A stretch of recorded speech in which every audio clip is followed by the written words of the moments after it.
إنا أنزلناه قرآنا عربيا لعلكم تعقلون۔ یقیناً ہم نے اس قرآن کو عربی زبان میں نازل کیا ہے تاکہ تم سمجھ سکو۔ اعوذ باللہ من الشیطان الرجیم، بسم اللہ الرحمن الرحیم۔ وَلَقَدْ يَسَّرْنَا الْقُرْآنَ لِلذِّكْرِ فَهَلْ مِن مُدَّكِرٍ۔ ہم نے قرآن کو سمجھنے کے لیے نہایت آسان بنایا ہے، کوئی ہے اس سے نصیحت حاصل کرنے والا؟ اللہ تبارک و تعالی نے قرآن مجید کو آسان فرمایا ہے، لیکن ہمارے ہاں یہ تاثر پایا جاتا ہے کہ قرآن بہت مشکل ہے، اس کو سمجھنا بہت مشکل ہے۔ جب اللہ نے قرآن کو آسان بنایا ہے تو بھلا یہ کیسے مشکل ہو سکتا ہے؟ ہمارے ہاں طریقہ ہائے تدریس جو رائج ہیں شاید وہ مشکل ہوں، قرآن قطعاً مشکل نہیں ہے۔ ہمارے ہاں قرآن فہمی کے لیے جو طریقے اپنائے جاتے ہیں اس میں ایک طریقہ قرآن مجید کا درس دینے کا ہے، اور دوسرا طریقہ ہمارے ہاں جو رائج ہے وہ ڈائریکٹ قرآن مجید کا ترجمہ سکھانے کا ہے۔ اس میں کسی حد تک فائدہ تو ہوتا ہے، لیکن وکیبلری کی کمی کی وجہ سے یہ بھی بہت مفید نہیں ہے۔ اصل طریقہ جو قرآن فہمی کا سب سے زیادہ مفید ہے، گرامر کے سمجھنے کے بعد قرآن مجید کو سمجھنا، کیونکہ قرآن مجید کو اس وقت تک نہیں سمجھا جا سکتا جب تک گرامر کو نہ سمجھا جائے۔ قرآن مجید گہرائی سے اسی وقت سمجھ آ سکتا ہے جب ہم گرامر کو اچھی طرح سمجھ لیں۔ ہم نے الحمدللہ یہ کورس جو تیار کیا ہے، جس کا آغاز آج ہم کر رہے ہیں، اس میں گرامر کو سمجھانے کی نہایت آسان انداز میں کوشش کی ہے۔ آئیے ہم اپنے سبق کا آغاز کرتے ہیں۔ سبق نمبر 1، کلمہ۔ کلمہ ہر بامعنی لفظ کو کہتے ہیں۔ دراصل لفظ کہتے ہیں ہماری زبان سے جو بھی حروف کا مجموعہ نکلتا ہے یہ الفاظ کہلاتے ہیں، کیونکہ لفظ کا معنی پھینکنا ہے، اور ہم ان حروف کے مجموعے اپنی زبان سے باہر پھینکتے جاتے ہیں، تو اس طرح انہیں الفاظ کہا جاتا ہے۔ اگر یہ لفظ بامعنی ہو تو اسے کلمہ کہا جاتا ہے، اور اگر یہ بے معنی ہو تو اسے مہمل کہتے ہیں۔ عربی زبان میں کوئی لفظ مہمل نہیں ہے، البتہ اردو زبان میں مہمل الفاظ موجود ہیں، جیسے روٹی ووٹی، پانی وانی وغیرہ، لیکن عربی زبان میں کوئی لفظ مہمل نہیں ہے۔ تو معلوم ہوا ہر بامعنی لفظ کلمہ کہلاتا ہے۔ پھر اس کلمہ کی 3 اقسام ہیں: اسم، فعل، حرف۔ اسم کہتے ہیں ہر شخص، چیز، جگہ وغیرہ کے نام کو یا صفت کو۔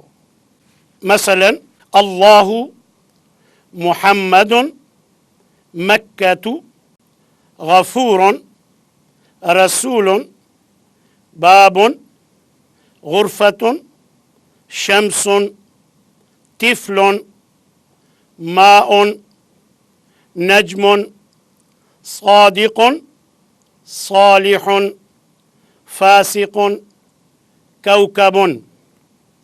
صفت کو دراصل اسم کی تعریف میں اس لیے شامل کیا گیا ہے کہ اگر کہا جائے کہ اسم نام کو کہتے ہیں تو ہم نے دیکھا ہے بہت سے اسم ایسے ہیں جو نام نہیں ہیں۔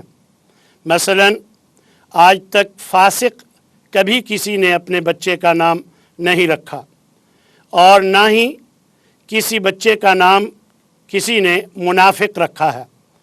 اگر یہ نام نہیں ہیں تو یہ ہیں اسم، تو پھر ضروری ہے کہ ہم صفت کو اسم کی تعریف میں شامل کریں۔ لہٰذا اسم کہتے ہیں جو کسی چیز، شخص وغیرہ کا نام ہو یا صفت ہو۔ فعل وہ کلمہ ہے جس سے کسی کام کے ہونے یا کرنے کا پتہ چلے اور اس میں زمانہ بھی پایا جاتا ہو۔ اگر زمانہ نہ پایا جائے تو وہ فعل نہیں ہوگا۔ اگر اس میں زمانہ نہ پایا جاتا ہو تو وہ فعل نہیں ہوگا، بلکہ اسے مصدر کہتے ہیں، کیونکہ فعل کے لیے ضروری ہے کہ اس میں زمانہ پایا جائے۔ فعل کی مثالیں ملاحظہ فرمائیں۔ خلق، اس نے پیدا کیا۔ یخلق، وہ پیدا کرتا ہے یا کرے گا۔ یعبد، وہ عبادت کرتا ہے یا کرے گا۔ حرف وہ کلمہ ہے جو نہ تو اسم ہو کہ کسی چیز کا نام یا صفت ہو، اور نہ وہ فعل ہو کہ اس میں کسی کام کے ہونے کا پتہ چل رہا ہو اور زمانہ پایا جاتا ہو، بلکہ یہ اسموں اور فعلوں کو آپس میں ملانے کا کام دیتا ہے۔ اگر الگ استعمال ہو تو اس کا کوئی فائدہ نہیں ہوتا۔ مثلا من، علی، من کا ترجمہ ہے سے۔ اگر کوئی من کہتا رہے تو اس سے دوسرے کو کوئی فائدہ نہیں پہنچتا۔ اگر کوئی علی، جس کا ترجمہ ہے پر، کہتا رہے تو دوسرے کو اس کا کوئی فائدہ نہیں ہوتا۔ اسم کی بنیادی علامتوں میں شروع میں ال اور آخر میں تنوین۔ تنوین دراصل نون کی ادائیگی کو کہتے ہیں، کیونکہ ڈبل حرکت میں نون کی ادائیگی ہوتی ہے، اسی لیے اسے تنوین کہا جاتا ہے۔ مثلا میں اگر کہوں کتابو تو یہاں نون نہیں آیا ہے، لیکن اگر میں کہوں کتابن تو یہاں نون کا استعمال ہوا ہے۔ یہ دراصل ڈبل حرکت کی وجہ سے ہے۔ اسی طرح کتابہ، کتابن، جب ڈبل حرکت آئے گی تو نون کی ادائیگی ہوتی ہے۔ یہی وجہ ہے کہ ڈبل حرکت کو تنوین یعنی نون کو ادا کرنا کہا جاتا ہے۔ تو تنوین اور ال، یہ دونوں اسم کی بنیادی علامتیں ہیں۔ ال ہمیشہ شروع میں، اور یہ اسم کو خاص کرنے کے لیے آتا ہے، اور تنوین ہمیشہ آخر میں، اور یہ اسم کو عام کرنے کے لیے استعمال ہوتی ہے۔ اور ان دونوں کا ایک ساتھ استعمال کرنا درست نہیں۔ اس کی وجہ یہ ہے، ال کیونکہ اسم کو خاص کرتا ہے اور تنوین اسم کو عام، تو یہ کیسے ہو سکتا ہے کہ ایک اسم خاص بھی ہو اور عام بھی ہو؟ اس لیے ان دونوں میں سے ایک کا لایا جانا درست، اور ان دونوں کا ایک ساتھ لانا قطعاً درست نہیں۔ ایک اور بات ال کے حوالے سے ملاحظہ فرمائیں۔ جب کسی اسم کے شروع میں ال آتا ہے تو بعض اوقات اس کا لام پڑھا جاتا ہے اور بعض اوقات اس کا لام نہیں پڑھا جاتا۔ تو دراصل اس کی وجہ یہ ہے کہ لام کے بعد والا حرف اس قسم کا ہوتا ہے کہ جس میں لام نہیں پڑھا جاتا یا لام پڑھا جاتا ہے۔ یہ سب کچھ اس حرف کی وجہ سے ہوتا ہے۔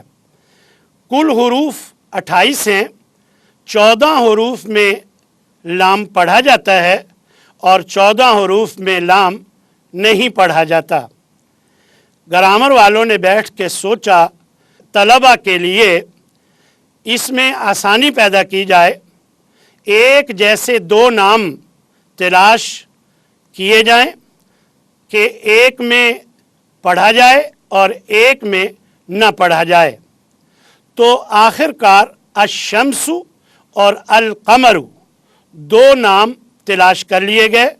اب جن حروف کے ساتھ ال لگتا ہے اور لام پڑھا جاتا ہے انہیں حروف قمریہ کہا جاتا ہے، اور جن حروف کے ساتھ ال آتا ہے اور لام نہیں پڑھا جاتا انہیں حروف شمسیہ کہا جاتا ہے۔ اس کی وجہ یہ ہے کہ الشمس میں لام نہیں پڑھا جاتا اور القمر میں لام پڑھا جاتا ہے۔ اب جن میں لام پڑھا جاتا ہے اسی لیے انہیں حروف قمریہ، اور جن میں لام نہیں پڑھا جاتا اس لیے انہیں حروف شمسیہ کہا جاتا ہے۔ حروف شمسیہ کی بہت آسان پہچان ہے کہ جب بھی آپ دیکھیں کہ لام کے بعد والے حرف پہ شد ہو تو آپ سمجھ لیں کہ یہ لام نہیں پڑھا جائے گا اور یہ حروف شمسیہ میں شامل ہے، اور جب آپ دیکھیں کہ شد نہ ہو تو وہ حروف قمریہ میں شامل ہوگا۔ ویسے حروف قمریہ کا مجموعہ ایک جملے میں موجود ہے جسے آپ یاد رکھ کر فائدہ حاصل کر سکتے ہیں۔ حق کا خوف عجب غم ہے، یہ 14 حروف ہیں اور یہ سب کے سب حروف قمریہ ہیں۔ اسم کی تعریفی اقسام 2 ہیں، ایک اسم ذات اور ایک اسم صفت۔ ہم نے اسم کی تعریف میں پڑھا تھا کہ اسم کسی چیز، شخص وغیرہ کے نام کو یا صفت کو کہتے ہیں، تو اگر وہ نام ہو تو اسے اسم ذات کہتے ہیں، اور اگر وہ صفت ہو تو اسے اسم صفت کہتے ہیں۔ مثلا کتابن یہ نام ہے تو یہ اسم ذات ہے، شاعرن یہ اسم صفت ہے کیونکہ اس میں وصف پایا جاتا ہے۔ اب آپ اسم ذات کی چند مثالیں ملاحظہ فرما لیں۔ المسجد مسجد، قلم قلم، الجنت جنت، کعبۃ کعبہ، الورق کاغذ یا پتا، دار گھر، الطعام کھانا، ظل سایہ، ید ہاتھ، قمیص قمیص، الکرسی کرسی، قدم پاؤں، البنت لڑکی، ولد لڑکا، العین آنکھ، اذن کان۔ اسی طرح اسم صفت کی چند مثالیں ملاحظہ فرمائیں۔ المسلم اسلام لانے والا، مؤمن ایمان لانے والا، الکافر کفر کرنے والا، فاسق فسق و فجور کرنے والا، الصالح نیک، شاعر شعر کہنے والا، العالم علم رکھنے والا، جاہل جاہل، الجدید نیا، السمیع سننے والا، علیم خوب جاننے والا۔ اب آئیے ان قواعد پر چند سوالات حل کریں۔ سوال نمبر 1، کلمہ کس کو کہتے ہیں؟ ہر بامعنی لفظ کو کلمہ کہا جاتا ہے۔ سوال نمبر 2، اسم کی علامات کتنی ہیں اور کیا ہیں؟ اسم کی علامات بنیادی طور پر دو ہیں، شروع میں ال اور آخر میں تنوین۔ سوال نمبر 3، تعریف کے لحاظ سے اسم کی اقسام اور ان کی وضاحت مع امثلہ بیان کریں۔ تعریف کے لحاظ سے اسم کی دو اقسام ہیں، اسم ذات جو کسی چیز، شخص وغیرہ کا نام ہوتا ہے، اور دوسری قسم ہے اسم صفت جس میں وصف پایا جاتا ہے، چاہے وہ اچھا ہو یا برا۔ قلم یہ اسم ذات ہے کیونکہ یہ کسی چیز کا نام ہے، اور مسلم اسلام لانے والا یہ اسم صفت ہے کیونکہ اس میں وصف پایا جاتا ہے۔ سوال نمبر 4، مندرجہ ذیل الفاظ میں سے اسماء کو علیحدہ کریں۔ خلق یہ اسم نہیں ہے بلکہ یہ فعل ہے۔ من یہ حرف ہے۔ رسول یہ اسم ہے کیونکہ اس کے آخر میں تنوین ہے جو اسم کی علامت ہے۔ طفل بچہ یہ بھی اسم ہے کیونکہ اس کے بھی آخر میں تنوین ہے۔ الہ یہ اسم نہیں ہے بلکہ یہ حرف ہے۔ باب یہ اسم ہے اور اس کے بھی آخر میں تنوین ہے۔ یعبد یہ فعل ہے۔ النجم ستارہ یہ اسم ہے کیونکہ اس کے شروع میں ال ہے جو کہ اسم کی علامت ہے۔ فی یہ حرف ہے۔ غرفتن یہ اسم ہے، اس کے بھی آخر میں گولتا ہے اور پھر تنوین بھی ہے۔ جس لفظ کے آخر میں گولتا ہو وہ بھی یقیناً اسم ہوتا ہے۔ علا حرف، ماء پانی یہ بھی اسم ہے۔ فاسقن یہ بھی اسم ہے البتہ یہ اسم صفت ہے۔ شمسن سورج یہ بھی اسم ہے، اس کے بھی آخر پہ تنوین ہے۔ الصالح نیک یہ بھی اسم ہے اور یہ اسم صفت ہے کیونکہ اس میں وصف پایا جاتا ہے۔ سوال نمبر 5، تصحیح کریں۔ الشمسن کیونکہ ال اور تنوین دونوں ایک ساتھ لائے گئے ہیں، ان دونوں کا ایک ساتھ لایا جانا درست نہیں، یا ہوگا شمسن یا الشمس۔ الکتابن اسی طرح یا ہوگا الکتاب یا کتابن۔ القمرن یا ہوگا القمر یا پھر قمرن۔ قلم یہ بھی غلط ہے اور اس کی وجہ یہ ہے یا شروع میں ال آنا چاہیے یا آخر میں تنوین، تو القلم یا قلم۔ سوال نمبر 6، نیچے دیے گئے الفاظ میں اسم ذات اور اسم صفت کو علیحدہ علیحدہ کریں۔ قلم قلم اسم ذات، الجنت اسم ذات، کعبۃ اسم ذات، الورق اسم ذات، مؤمن اسم صفت، الکافر اسم صفت، فاسق اسم صفت، الطعام اسم ذات، الصالح اسم صفت، دار اسم ذات، ظل سایہ اسم ذات، شاعر اسم صفت، السمیع اسم صفت۔ وآخر دعوانا ان الحمد للہ رب العالمین۔